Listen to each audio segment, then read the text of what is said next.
Hey everyone, it's Luke here. Hello, everyone. It's Shady.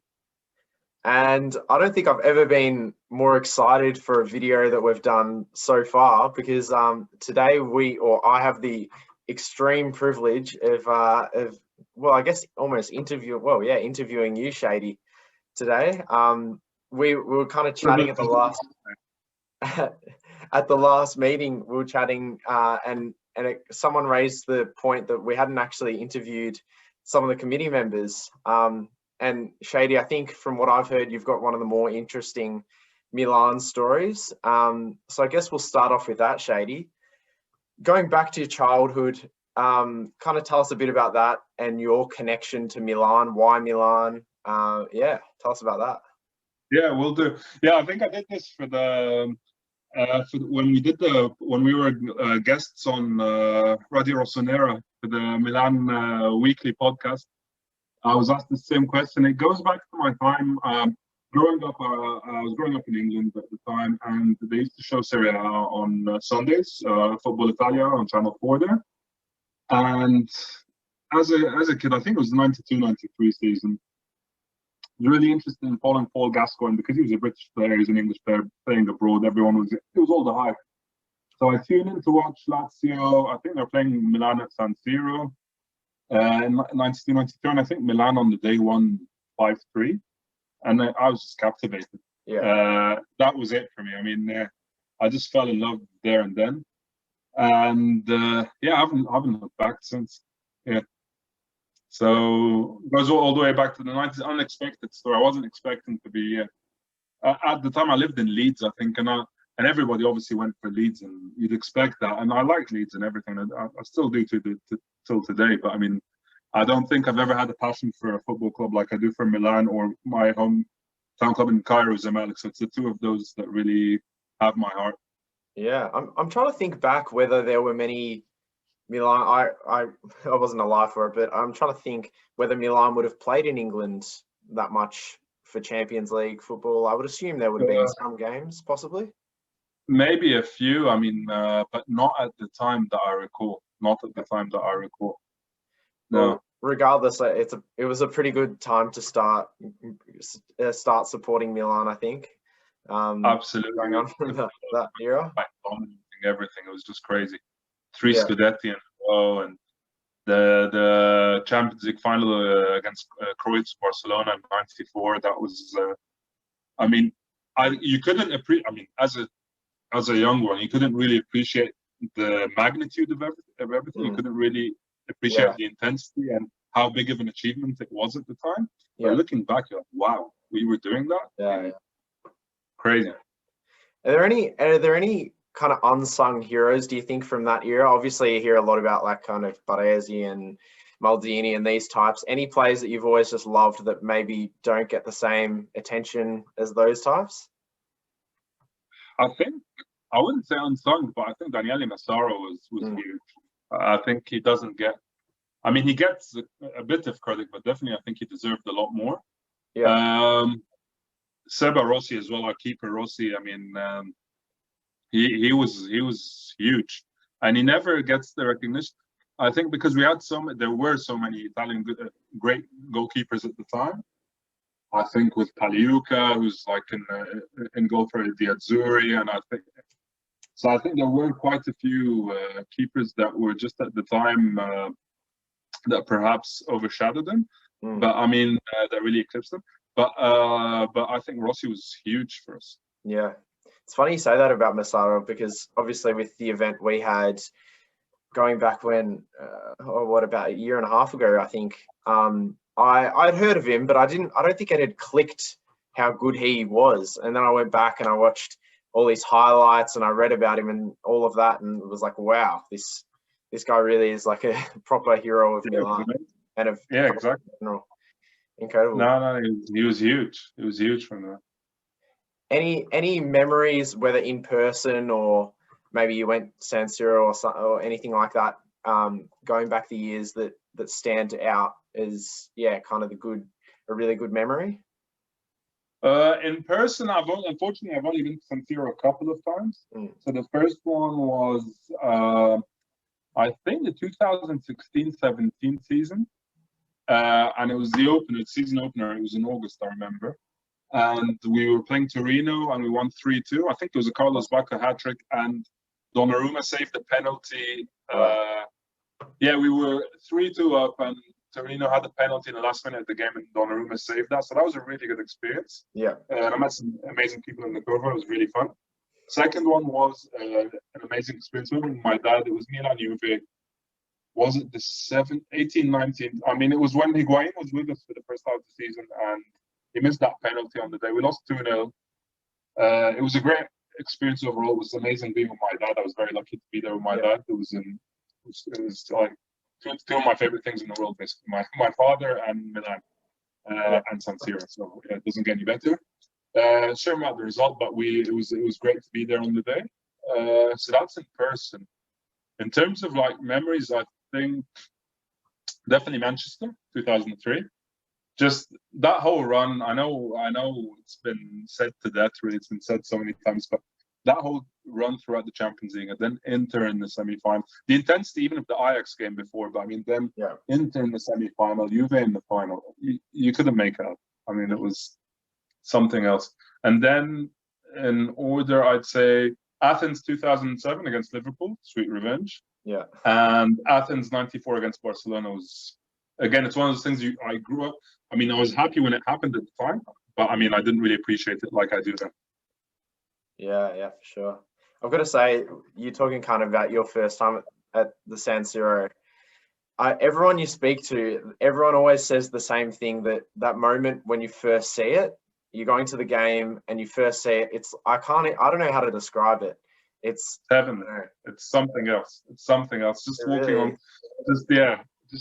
just looking at the pitch, just looking at And then you mix that in with all, I don't know, whether you're around people that are going into the Curva or whatever, and it's just this incredible experience. Yeah, indescribable. Yeah, no, it's magical, and hopefully there'll be fans back soon enough, and hopefully we'll be allowed to travel soon enough. I'd love to go back. Completely, yeah. And you said something. You said you spoke about a game that you went to with your dad. Is your dad also a Milan fan? Or just a football fan? I think because of me, he has become a Milan fan. Yeah, I think so. Yeah, I think by proxy, but now he follows every match now. Yeah. Yeah. So obviously, moving to Melbourne from there. Well, first of all, how did you kind of get in touch with the Milan club? Obviously, you're now a committee member, so you head up the social media team and all of that. But kind of tell us a bit about that story. So, I mean, ahead of my move to Melbourne, I'd already seen Milan Club Melbourne, and I was following a lot of Milan accounts on Twitter. And it must have been a retweet to something from someone. And I saw Milan Club Melbourne. I was like, well, that makes perfect sense. I'm going to Melbourne. Yeah. So I started following the club on all socials. And then when I got here, there was I wasn't able to make the Massaro event, but I saw that and I found that really interesting. But then I was able to make the club, the Fan Club Cup that we played against the other clubs, against Juve and against Inter Napoli. And that was when I first met Taylor and met all the other committee members. That was like my first contact with the club, and it was just the rest is history, as they say. Yeah. So moving on, I guess, to the team at the moment. How do you see this team currently, maybe compared to past teams that you've seen? How do you view the team at the moment? I think we've got potentially something very special in the works. I think we need a bit of confidence to win some kind of silverware. And I think once we do, and everyone's like established playing from next, hopefully fingers crossed, next season we're playing in the Champions League again, and everybody gets the hang of it, and we've got the fans back, and I think that Milan DNA just kicks in after that. So I think we potentially, looking at the squad, just like and a general overview of the squad, I think we were covered quite well in most positions. Perhaps that centre back position that we talk about every week is that Achilles' heel for now. But I think once we've got that covered, we've got a pretty good squad, which can be improved, but it's a good squad, and I think we can go places with this team, provided we keep the management as a whole from upwards, I mean, top down keeps going and heading in the same direction. Yeah, completely. And it is. And we've kind of said this a fair bit, that it kind of feels like, I mean, there's kind of been like false dawns of hope in the past, 10 years or whatever, but it sort of, without trying to call it too early, it kind of feels like the whole club is moving in the right direction, not just one element. Exactly. It feels like we've turned the corner, I think. I mean, I hope it's not premature to say this. I hope we don't come back to regret this at the end of the season. But I honestly think that overall strategy, like you're saying, the whole club is heading in the right direction. Yeah, you love to see it. Yeah. As a person that's seen, I guess, Milan teams that have challenged in the league and the Champions League, how much of a difference do you think Champions League experience makes to a team? It makes a world of difference. I think it teaches players to, as a spectator, obviously, anybody, I guess I sound like an armchair expert now, not having no experience, but I think from what I've seen from the different teams, that it gives them a bit of character, being able to go, to play against Bayern Munich and just beat them on their own turf, being able to go wherever you go and just get a result. I think it gives you a lot of character, a bit more grit, and a bit more determination. And it teaches you not to give up as a team in general, even when you think the game's gone. Yeah. And do you think that, because last year, I don't think we would have really had, trying to think, the first half of last year, too many players with that experience, and then Zlatan came, because apart from Zlatan, maybe Kier, I'm not sure. The Champions League, Donnarumma maybe. Yeah, he has. Yeah. I'm sure he has at some stage with Sevilla before they got knocked out to the Europa League every year, and also with Roma earlier when he was with Roma. I mean, I haven't looked up, but I'm fairly certain he's played in the Champions League. But really, apart from those few players, not much Champions League experience in the team, or just general experience in overall, I guess. We've got a very young team. Don't forget, we've got a very young squad. So I agree with you. I mean, the downside is they don't have that experience and know when to, they don't have that they don't know when to hold their nerve, when to, do what, and that bit of experience. But I mean, the positive is that they are, to an extent, flexible. They're willing to learn new things, and they're always learning new things. And a lot of these players, a good chunk of our squad hasn't reached their peak yet. So, I mean, they've got the potential to go places. And I think that's definitely a positive with the young squad we have. And I think that they seem quite determined to get there. I mean, the Genoa match, kind of going on to that now, I guess. The Genoa match wasn't our best game, I wouldn't say, but and probably the game before that as well. I would say for both of them, you've seen like a few players dragging the team across the line for that draw, which might not have been seen in teams going back across the past few years. Exactly. I mean, it's been said that these past two games, I agree with you, the Genoa match was not ideal for us, and neither was the Parma. Really, we did really well getting to Parma's area, but we didn't finish the game off. Having said that, it's been said that, quite a few people have said that in previous years we would have lost those two games. So we did show a bit of nerve, a bit of grinta to come back. But I think it's not enough. I mean, we had the genuine opportunity to go into the break with a bit of breathing space, and now I kind of feel that, call me over. I mean, I always tend to be optimistic for my predictions and everything, but if I'm looking towards the Scudetto, I think we need to win the next two games. We need to beat Sassuolo and Lazio. I think if we have a realistic chance at Scudetto, I think we have to assume that at some point ideally, I want to go through the whole season unbeaten, of course. Who wouldn't? But I think at some point we have to assume there'll be, with the games coming thick and fast, there will be a bit of a dip or a drop. So we need to get that buffer, that cushion, whatever point cushion, and I think we really need to start winning and get back to winning ways. 2 draws it's not the end of the world, but I think we need to win the next 2 games. And I guess with Inter now out of the Champions League, they're kind of biting at our heels. charging towards us. I think Conte said to the fans a few days ago not to stress too much, that he kind of still sees this team going all the way. So yeah, you're absolutely right about that buffer zone that we had, and that has kind of been eaten away over the last 2 matches. Exactly. And don't forget, I mean, never write Juventus off. Domestically, for one reason or one way or another, they're gonna find their way. They're gonna win games one way or another, and we all know how it works. So never write them off. You also need to have a bit of. I mean, I'm not as worried about them as I would have been last season or season before, but definitely do not write them off. Inter might well bottle it, but I mean, Juventus are the ones that you really need to double and triple check that you've got a gap between us and them for different reasons, really, on and off the pitch. Well, they're still gelling. New coach, or new manager, new players. Only a few points behind, still undefeated. So you're right. Yeah, exactly. Do not write them off in Italy.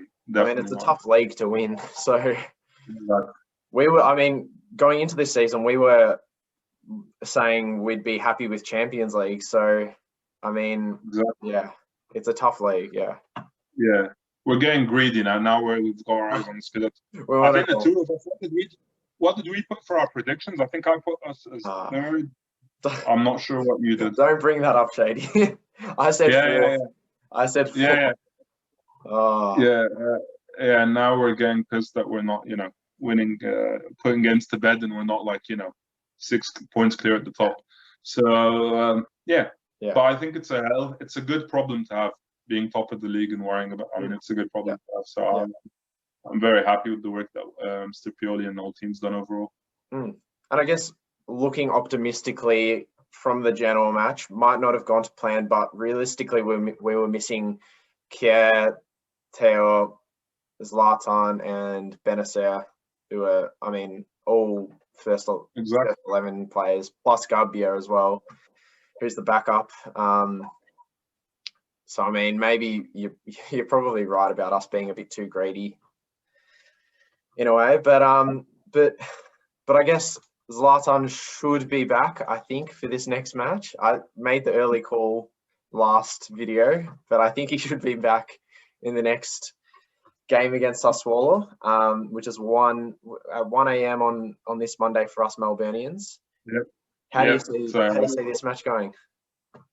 On paper, we should be doing. I mean, I think Sassuolo haven't beaten us in a while. Having said that, they're having a good season with the Zerbi, aren't they? They're not too far behind, actually, in the standings. I think maybe 5 or 6 points behind us. So definitely they're a good team. They're having a good season. It won't be easy. I don't think it'll be easy. The hope is to have Ibra back. The hope is also, I think there was talk of Theo being back, because obviously he missed the Genoa game. There was talk that he should be available for that, so that should be good too. I think it'll be a tricky one, but I think we can come away with a win. I think it'll be tricky, but we'll be able to win it. Definitely hoping Ibra will be in the squad and we'll be able to get back to the pitch. What about you? Is there anyone you see winning it for us, or anyone you think we should keep our eyes open for? For us, I think somehow Ibra's still top of the league, or equal top of the league, with Ronaldo and Lukaku for scoring, and I have a feeling he might be pretty keen to get a few more goals onto, 10, I think. He might want to add to that. So hopefully him coming back. I mean, you can never not back him in, so I'll say him. Okay. On the flip side, are there any players from Sassuolo that you're a little bit nervous about? I think, but I'm not. Correct me if I'm mistaken here, but Locatelli's out of this match, right? I'm not. Yeah, I'm not sure about. I'm not sure. I would be worried about him, but I mean, I think the usual suspects, Berardi. I mean, they've got a really good squad, Sassuolo, and the way they play overall, they're a good team. And Caputo, I think, is there. So I think, so they're all dangerous. They've got a good team, and the way they're set up, you feel like anyone can pop up with the goal, really. Yeah. So So assuming Locatelli's out as a again, I might be wrong here, but I think Locatelli's out. So I would be worried about Caputo and Berardi. I think those two. What about you? Yeah, exact same. I've always been a big fan of Borga and Traore from Sassuolo. I think that those two players they're exciting to watch. Especially Borga, he had an amazing season last year. Yeah. There was so much chatter around him, like going to Chelsea, going to wherever. I mean, and it never materialized. And I found that interesting because he seems to be like a really good player, and he would have been a relative cut. I mean, relatively cheaper than the Mercato. So it's an interesting one, but he never really didn't get away. I was hoping that we'd make an offer for Borga. I'd love him, but yeah, he is good. He is good. Definitely. Yeah. So what are we predicting? I've missed the last two games. That's all. It's not allowed an off day. Yeah. I think I jinxed you. I put that trademark after. Probably. I'll take it back, man. I'll take it back. Yeah. I'm gonna say 2-1 with Zlatan back and maybe Teo back. And if Locatelli's out for them, 2-1. What about you? I'm gonna go 2-1 too. I agree. Yeah, I think it seems like a 2-1 game. Seems like one of those, one of the ones that after the game ends, it's like you're panting too. You were on edge too. Yeah. I think it might be one of those. All right. Well, very exciting. The other piece of news. Sorry, was Tonali getting, what was it, the Golden Boy Award in Italy? He did. He got the Golden Boy. Yeah. That's amazing news, and it's something. It's good for his confidence as well. Yeah. And I'm sure he needs that. I mean, I'm sure he needs that confidence booster as well, because he's making his way into the team. But definitely, I don't think with the impact that anyone would have thought he would have had by now. Yeah. Hey, you might know this better than me, but when was the last Milan player to win that? I'm not sure. We know, yeah. Golden Boy, I don't know. It would have been traditionally. It might have been what? Because traditionally, we haven't. I don't want to say we haven't been too good to our young players, but I mean, traditionally, let me put it this way: in the past 10, 15 years, we've let go of a lot of good players when they were young, and they've gone on to shine at other clubs, really, or elsewhere. Yeah. I think Destra last week. I mean, not that I'm not saying he's an amazing player, but he kind of showed us a bit of revenge there, and Locatelli would. I mean, Locatelli, Petroni, Aubameyang. If we're going to go all the way back, I mean, the list goes on and on. There were quite a few players over the years, and I don't know whether. I mean, maybe we could have done a better job having like more faith in these younger players, especially during the periods where the team wasn't doing that well. I don't know. Yeah. Also, let me ask you about something else. What do you feel about the rumors about Luis Alberto? I mean, there's been rumors that we've been in talks with for a January move. So does that mean Hakan's gone? Does that mean, again, are we just, spreading this gossip just to get Hakan to renew? What do you think? I haven't actually read too much about that. It'd be a big signing. He's a good player. Yeah, completely. Yeah. Oh, yeah, I'd love him. I completely love him. I haven't read too much about it, so I can't really comment too much about it. But yeah, do we know how much would he be going for? I'm not sure. I'm not even sure. I just read just reading like the Mercato gossip and stuff like that. So I read that, and I don't know if it's just gossip. The one that I did read was Papu Gomez. Oh yeah, because he had the fallout with Gasperini, didn't he? Strange. Yeah, it'd be nice. I mean, with Çalhanoğlu, who knows? That might be a good alternative. Yeah, I guess. Yeah, I guess either would be all right. I think I'd take over between the two of them. I'd take Luis Alberto. I think he's a more all-rounder, complete player. It'd be amazing just to watch him providing all those assists for Ibranco and then being able to have a shot himself. Well, yeah. Yeah, completely. That'd be so good. And also, I'm just waiting with bated breath for Gigio to renew. We keep hearing the same thing, but I'm worried about this. at the stage where in the next couple of weeks, if we don't hear some good news, I'm going to start getting to seriously worry. We keep hearing from even Mino Raiola himself. He said something last week that Gigio's adamant on renewing with Milan and stuff like that, but nothing's happening. It's all talk. We've been hearing this since the start of the season. Yeah. And as great as it is to hear that, I want to see him signing, because they might just be winding. For Raiola as an agent, he might just be waiting for the season to end so he can get him off on the free. You know what I mean? Yeah. And I mean, maybe the difference between Çalhanoğlu and Gigio is that we've been kind of active looking for new players that play around Çalhanoğlu's spot, but I don't think we've been linked to too many goalkeepers, have we? No. So I don't know whether that means anything, but yeah.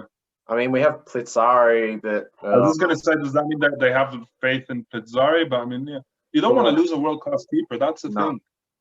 No. I mean, Donnarumma ticks all the boxes in terms of like what you want in a keeper. So, but I love him, but there's the argument of, do you want your goalkeeper being one of the highest paid in the squad? I would say I don't mind for Gigio, but I don't care. Yeah, he's like Italy's number one, hands down. There's no there's not even debate, and he's definitely. I would say personally, I believe he's in the top 5 keepers, top 3 even keepers in the world. He's amazing. I agree. Yeah, he's amazing. Yeah. So I don't. I mean, as far as I'm that particular point, I don't care for. I mean, he deserves it. I don't know. It's just dealing with his agent, who is obviously he's not an easy person to deal with, is he? He's a bit tricky. Probably not. No. I mean, if I was a player, I wouldn't mind him representing me. But exactly, he's going to get you the best deal possible. But as management, it's almost a nightmare to deal with. Oh yeah. So we'll see. Yeah. Amazing. Well, this has been fun, mate. I think we should next time around we should swap this, and I might ask you a few questions. Nothing hard. My story's not as good as yours, so. No, this was good. I enjoyed it, but I think next time we'll do that before the Lazio game.